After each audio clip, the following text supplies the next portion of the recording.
ఏక మనసుతో ప్రార్థన చేస్తున్నప్పుడు ఒకసారి పైనుంచి ఏమొచ్చిందట, అగ్ని నాలుకల వలె విభజింపబడి అగ్ని తల మీద పడినప్పుడు ఏంటిది అని అనుకొని ఇలా చూసేటప్పటికి పక్కన వాళ్ళ నెత్తి మీద కూడా అది కనిపిస్తుంది. అంటే ఇప్పుడు ఏం తెరవబడ్డాయి? కళ్ళు తెరవబడబట్టే వాళ్ళందరికీ అంటే ఇంకా సింపుల్గా మనం చెప్పాలి అని అంటే, గడిచిన దినాలు మనం జ్ఞాపకం చేసుకున్నాము. వీళ్ళందరిలో ఒక అనుభూతి ఉంది అని జ్ఞాపకం చేసుకున్నాం. ఏముంది అనుభూతి? శిష్యులందరికీ ఎవరు గొప్ప వాళ్ళమా అనే అనుభూతి ఉంది. నేను గొప్ప, యేసుప్రభు తర్వాత నెక్స్ట్ నేనే, ఆయన ప్రెసిడెంట్ అనుకోండి, నేను వైస్ ప్రెసిడెంట్ నేనే అని యోహాన్ గారు అనుకునేవాడు. పేతురు గారిని పక్కకు దోసేసేవాడు. అంటే యోహాన్ గారి ప్లేస్ ఎక్కడ? యేసుప్రభుని రొమ్మున అనుకుని ఉండేవాడు. పేతురు ఏమన్నా, వాగు, నేనున్నాను కదా, నేను చెప్తా, నేను చూస్తా అని అనే అనుభవాలు. ఇప్పుడు ఎప్పుడైతే కళ్ళు తెరవబడ్డాయో, పేతురు గారు మరి అందాక మన దినాన్ని జ్ఞాపకం చేసుకున్నాం. వాళ్ళందరూ ఏక మనసుతో మేడగదిలో ప్రార్థన చేస్తున్నప్పుడు మనం 12 మంది ఉండాలి కదా, దాంట్లో ఒక్క లేడు కదా. కనుక ఇప్పుడు ఒక్కరిని కూడా మనం ఏం చేయాలి, ఎన్నుకోవాలి అని చెప్పి పేతురు గారు లేచి నిలబడి మాట్లాడినప్పుడు మరి యోహాన్ గారు ఏమయ్యారు? అక్కడ ఉన్నారా లేదా? ఉన్నారు. కానీ ఎందుకు మాట్లాడలేదు? అభిషేకం నాకే కాదు, ఇప్పుడు ఎవరికి కూడా ఉంది, పేతురుకు కూడా ఉంది. కాబట్టి పేతురు కూడా మాట్లాడడానికి అర్హుడే. నేనేమీ తక్కువ కాదు, పేతురేమీ ఎక్కువ కాదు, మేమందరూ సమానమేరా బాబా అనే అనుభవం రావడం కొరకు కళ్ళు ఏమైనాయి అంట, తెరవబడ్డాయి. ఇప్పుడు మనకు కూడా అనుభవాలే రావాలి. దేవుని మందిరంలో ఉంటున్నప్పుడు అందరం చెప్పాలి, ఒకటే, అందరూ సమానమే. అర్థమైందా? అందరూ ఒకటే, అందరూ సమానమే. అంతేగాని మన ఫీలింగ్ ఏంది? నువ్వు ఎప్పటి నుంచి వస్తున్నావు చర్చికి? నేను ఎప్పటి నుంచి వస్తున్నానో తెలుసా? ఎవరికి కావాలి? నువ్వు ఎన్ని సంవత్సరాల నుంచి చర్చికి వస్తే ఎవరికి కావాలి? ఇప్పుడు ఎన్ని సంవత్సరాల నుంచి రాకపోతే ఎవరికి కావాలి? అభిషేకం ఉందా లేదా అన్నది మ్యాటర్. అర్థమవుతుందా? కానీ మనం ఏం చూస్తాము, నిన్న కాకపోతే వచ్చింది పాట పాడేస్తుందంట, వాక్యం చదివేస్తుందంట, భాష గారి దగ్గరికి వెళ్ళి మాట్లాడేస్తుంది. ఏం మాట్లాడకూడదా? ఎన్ని చేసేస్తుందట, సర్దేస్తుందట, ఏం చేయకూడదా? అందరూ ఒకటే కదా, అందరూ ఒకటే కదా. ఆ భేదాలు పోవడానికి దేవుడు ఏం చేశాడంటే, ఆ పరిశుద్ధాత్ముడు అనుభవాన్ని వారి మీదకి అగ్ని జ్వాలల వలె వాళ్ళ తల మీదకి వచ్చినప్పుడు వాళ్ళ కళ్ళు ఏమైనాయట, తెరవబడినప్పుడు అందరూ చూసుకుంటున్నారు.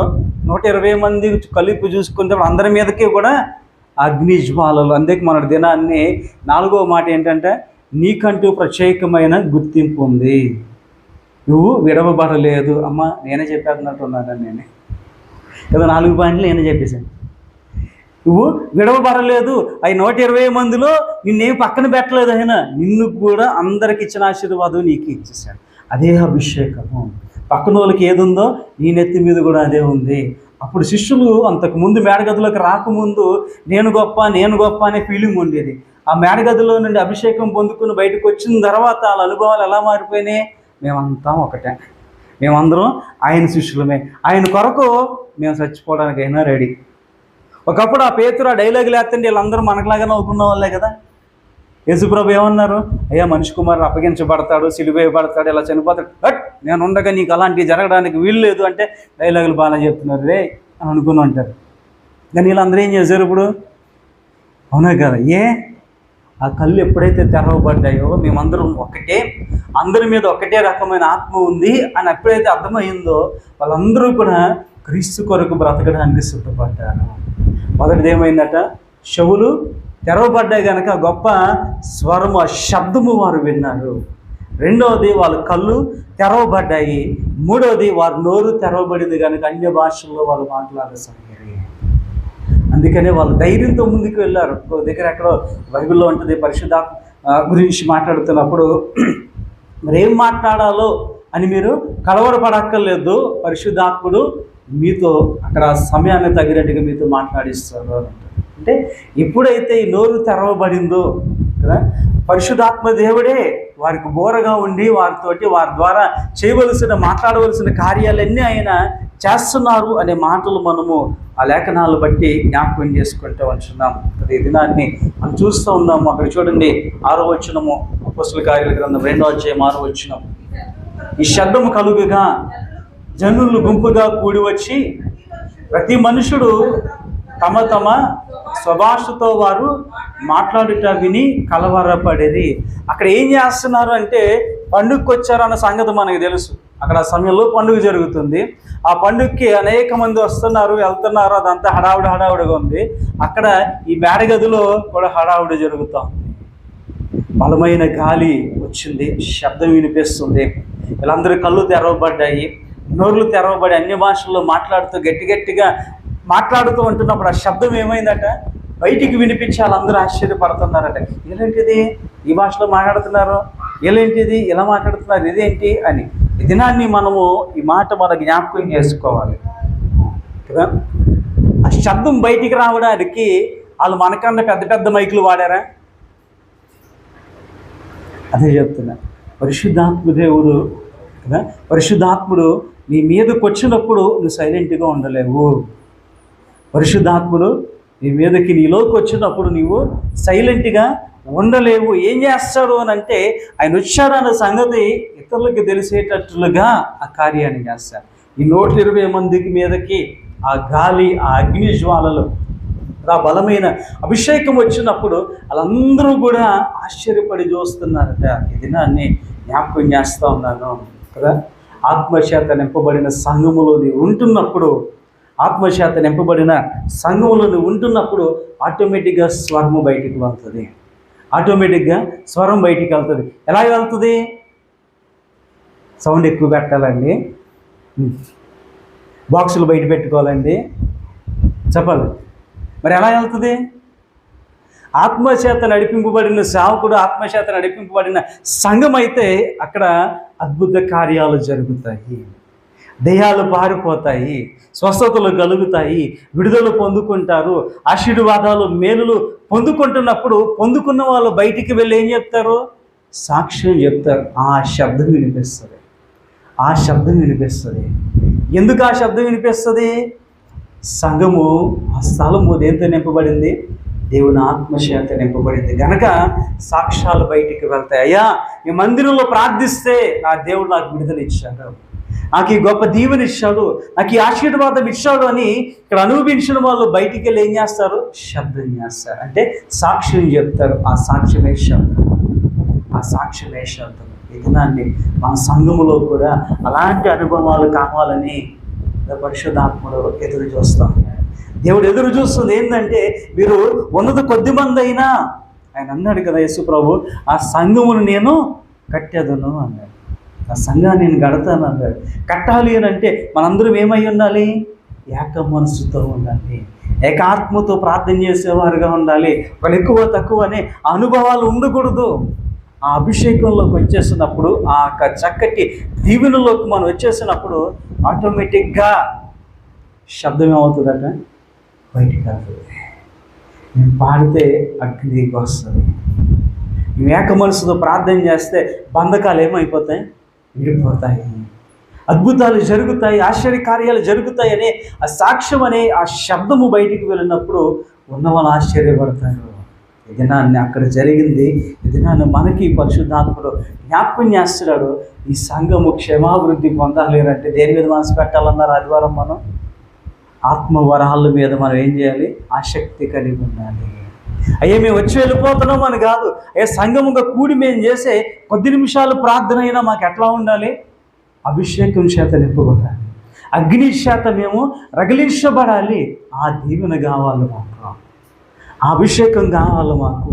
ఆ సిద్ధపాటు అయ్యి మనం ఏం చేయాలి? మందిరానికి రావాల్సిన వారిగా మనం ఉన్నామనే మాట జ్ఞాపకం చేస్తున్నాం. అలా జ్ఞాపకం చేస్తున్నాము కదా. పరిశుద్ధాత్మ దేవుడు కదా, పరిశుద్ధాత్ముడు దిగి వస్తే ఏమవుతుందయ్యా అని అంటే కథ మొత్తం మారిపోతుంది, కథ మొత్తం మారిపోతుంది. ఏలియా జీవితంలోనే మనం చూసాం కదా. ఒంటరితనంగా ఉన్నాడు, భయపడిన వాడు, రాజు చేత తరమబడిన వాడు. ఆ తర్వాత ఆయనే ఏం చేశాడు? రాజుని తరిమిన పరిస్థితులు ఉన్నాయి. అప్పటి వరకు ఆయన ఎవరిని శిష్యుడిగా చేసుకోలేదు, కానీ ఒక్కడనే చేసుకున్నాడు. ఒక్కడు ఎట్లాంటి వాడు? ఈయన కంటే 2 అంతల ఆత్మ కలిగిన వాడిని తయారు చేసేసాడు కదా. ఈ దినాన్ని నీవు వస్తున్నావు, నీవు వచ్చి ఏం చేయాలి? ఈ మందిరంలో ఆ దేవుని యొక్క ఆత్మాభిషేకం చేత నింపబడి అనేక మందికి దీవెనకరంగా మనం ఉండాలి. నాన్న ప్రభు మనకి అవే జ్ఞాపకం చేస్తున్నాడు. వాళ్ళ కళ్ళు తెరవబడ్డాయి, చెవులు తెరవబడ్డాయి, నోరు తెరవబడింది. మనకి ఈ దినాన్ని మనం ఒకసారి మనం పరిశుభ్రం చేసుకుందాం. ప్రభా, నా కళ్ళు ఇంకా తెరవబడలేదు, నా చెవులు ఇంకా నీ స్వరాన్ని వినలేకపోతున్నాను, నేను ఇంకా నీ సాక్ష్యాన్ని చెప్పలేకపోతున్నాను. అంటే నా నోరు ఏమవలేదు, తెరవబడ్డా. ఇంకా చూడలేకపోతున్నాం. మనం చూసేదంతా కూడా ఏం చూస్తూ ఉంటామట, పైన ఉన్న రూపాన్నే చూస్తూ ఉంటాం. కానీ దేవుడు ఏం చూస్తాడట, అంతరంగానే చూస్తూ ఉంటాడు. ఈ పక్కనే మామూలుగా కూర్చున్నట్టుగానే ఉంటుంది ఆవిడే, కానీ నీకంటే ఆత్మీయ అనుభవం దేవునితో కలిగి ఉందేమో ఎవరికి తెలుసు. అవి చూసే కన్నులు కావాలి. దేవుణ్ణి అడగాలయ్యా, నా కన్నులు తెరవండి నాయన. ఆ మేడగదిలో వాళ్ళకి అభిషేకం వచ్చినప్పుడు వాళ్ళ కళ్ళు తెరవబడ్డాయట. ఇది నాని మేము ఇక్కడ ప్రార్థన చేస్తున్నప్పుడు కూడా మా కళ్ళు కూడా ఏమవ్వాలి, తెరవబడాలి ప్రభు. కొంతమంది చూస్తూ ఉంటాం, బా డాక్టర్లు ఇలా అని చెప్పారు, అలా అని చెప్పారు, అయినా ధైర్యంగా ఎలా బతికేస్తుంది, అన్ని అప్పులెట్టుకొని ఎలా తిరిగేస్తున్నాడు. చూసేవాళ్ళు కనిపిస్తుంది, అసలు టెన్షన్ లేదు, ఏం లేదు, వాళ్ళ గురించి ఆలోచిస్తుంటే, వాళ్ళ గురించి ప్రార్థన చేస్తుంటే, వాళ్ళ గురించి అంటే అని మనకు టెన్షన్లు అనిపిస్తూ ఉంటాయి కొన్నిసార్లు. వాళ్ళ మటుకు మామూలుగా ఉంటారు. ఏంటంటే వాళ్ళకి దేవునికి ఉన్న బంధం అలాంటిది, ఆ సహవాసం అలాంటిది. దేవుడు చెప్పింది ఏంటంటే ఊరక నిలుచుండి చూడు అని చెప్పాడేమో. మనకు అది తెలియక మనమేమంటాం, పెచ్చదు, దానికి అసలు దిగిన లేదు, ఆవిడ చూడు ఎలా తిరిగేస్తాను, ఎలా తిరిగేస్తుంది, చూసి అసలు టెన్షన్ లేదు, అసలు భయం లేదు, మనకి టెన్షన్. నీ కళ్ళు తెరవబడితే వాళ్ళకి దేవుడు ఏం చెప్పాడో ఇవి వింటే, చెవులు కళ్ళు తెరవబడితే ఈ నోరు కూడా తెరవబడి మంచిగానే ఉండలేదు. ఈ దినాన్ని ఎట్లా ఉంచడం ఒకసారి వారు జ్ఞాపకం చేసుకోండి. అందుకే చెప్తున్నా, పరిశుద్ధాత్ముడు ఆ దినాన్ని మేడగదిలో వారి మీదకి దిగి వచ్చినప్పుడు కథ మొత్తం మారిపోయింది. అప్పటి వరకు భయపడిన వాళ్ళు ఇప్పుడు భయపడడానికి ఇష్టపడలే. మా ప్రభువు కొరకు హతసాక్షులం అయిపోతాం, ధైర్యంగా ముందుకెళ్ళిపోతాం అని వెళ్ళిపోయారట. అప్పటి వరకు భయపడిన వాళ్ళే. అప్పటి వరకు పేతురు ఏమైనాడు, కోడికి వస్తే కూడా కంగారు అడిపోయినాడు. చిన్నపిల్ల చూసే నువ్వు వాళ్ళు అక్కడో కదా అంటే భయపడిపోయి అక్కడికి పారిపోయినాడు. ఇప్పుడు ఆ పేతురు చంపేసుకోండి, ధైర్యంగా సువార్త ప్రకటిస్తున్నాడు. ఒక చోట సువార్త ప్రకటిస్తే 3000 మందికి, ఇంకో చోట ప్రకటిస్తే 5000 మందికి బాప్తిసం ఇవ్వగలిగిన శక్తిమంతుడిగా ఆశీర్వదింపబడ్డాడు. ధైర్యంగా ముందుకెళ్ళిపోయాడు. ఈ దినాన్ని దేవుడు నీలో నాలో కూడా ఆ గొప్ప ధైర్యాన్ని చూడాలని ఆశపడుతున్నాడు. నన్ను కూడా అట్లాగే దీవించాలని ఆయన ఆశపడుతున్నాడు. ఈ దినాన్ని మనం కూడా దేవుడికి చెప్పాలి, నా కళ్ళు ఏమవ్వాలయ్యా, తెరవబడాలి, నా చెవులు తెరవబడాలి, స్వరము ఆ శబ్దము నేను వినాలి, అయ్యా నా నోరు తెరవబడాలి. నీ కొరకు నేను సువార్త చెప్పేదానిగా, సువార్త చెప్పేవాడిగా, లేకపోతే ఈ సాక్ష్యము చెప్పేవాడిగా, ఆ స్వరము, ఆ శక్తి, ఆ ధ్వని, ఆ శబ్దం పుట్టించేవారిగా మేము ఉండాలి నాయన. అలాంటి అభిషేకము ఆ దినాన్ని అక్కడ వాళ్ళకి ఇచ్చారు ఆ మేడగదిలో. ఈ దినాన్ని మందిరంలో ప్రార్థిస్తున్న మాకు కూడా ఆ దీవెన దయచేయండి, మాకు కూడా అభిషేకం ఇవ్వండి. అది ఆ దినాన్ని పెంతెకోస్తు దినాన్ని వారు అనుభవించిన అభిషేకము. ఈ దినాన్ని మనం ఆ పండుగ చేసేసుకుంటున్నాం కానీ, ఆ లేఖనాలు చదువుకుంటున్నాం కానీ ఆ అనుభవాల్లోకి వెళ్ళలేకపోతున్నాం. కనీసం ఈ రాత్రి అయినా ప్రార్థన చేయండి, ప్రభా ఈ ఉపవాస దినాన్ని, ఈ శుక్రవారం దినాన్ని మేము అడుగుతున్నాము, మాకు ఆ అభిషేకము దయచేయండి. మా కళ్ళు తెరవబడినట్లుగా ఆ దీవెన మాకు దయచేయండి. మా నోరు తెరవబడినట్లుగా అభిషేకం మాకు ఇవ్వండి. మా చెవులు తెరవబడినట్లుగా అయా గొప్ప అభిషేకం మాకు దయచేయండి అని అడిగితే, నాటి దినాన్ని జ్ఞాపకం చేసుకున్నాము కదా. ఆ తండ్రిని మీరు అడిగితే పరిశుద్ధాత్మని మరి శీఘ్రముగా మీకు అనుగ్రహించును కదా అని చెప్పినట్టుగా నువ్వు అడిగితే దేవుడు కూడా ఖచ్చితంగా ఇస్తాడు. కనుక అడుగుదాము. అడిగి అభిషేకాన్ని పొందుకొని దేవుని యొక్క నామాన్ని మహిమపరిచిన అపోస్తుల వలె, ఆది పితరుల వలె, అనేక మంది సేవకుల వలె మనం కూడా వెలిగించబడుతూ అనేక మందిని వెలిగిస్తూ దేవుని రాజ్య సువార్తలో మనం కూడా ఒక చక్కటి సాధనాలుగా ముందుకెళ్దాం. అంటే అభిషేకపు దీవెన దేవుడు మనకి, మన కుటుంబాలకి, సంఘానికి దేవుడు అనుగ్రహించునుగాక. ఆమేన్.